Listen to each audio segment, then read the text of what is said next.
நான் உங்கள் ஜெகன், தூத்துக்குடி மெஜிஷியன். இப்போ என்ன பண்ண போகிறேன்னா, ஒரு மைண்ட் ரீடிங்கில் இவனை பற்றி ஒரு சின்ன இது சொல்ல போகிறேன். இன்றைக்கி ஸ்பெஷல் டே. என் செல்ஃபோனை இப்போ நான் ஓப்பன் பண்ணுறேன். தம்பி, உங்கள் பெர்த் டேட்டு சொல்லுங்கள்.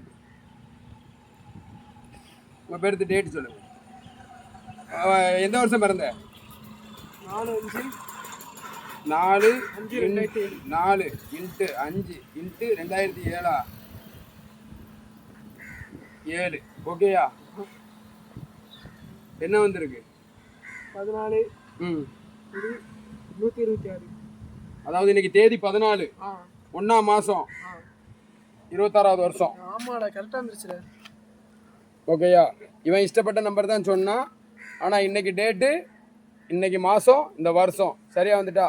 இந்த வீடியோ பிடிச்சிருந்தா லைக் பண்ணுங்கள், கமெண்ட் பண்ணுங்கள், சப்ஸ்கிரைப் பண்ணுங்கள். ஷேர் பண்ணுங்க.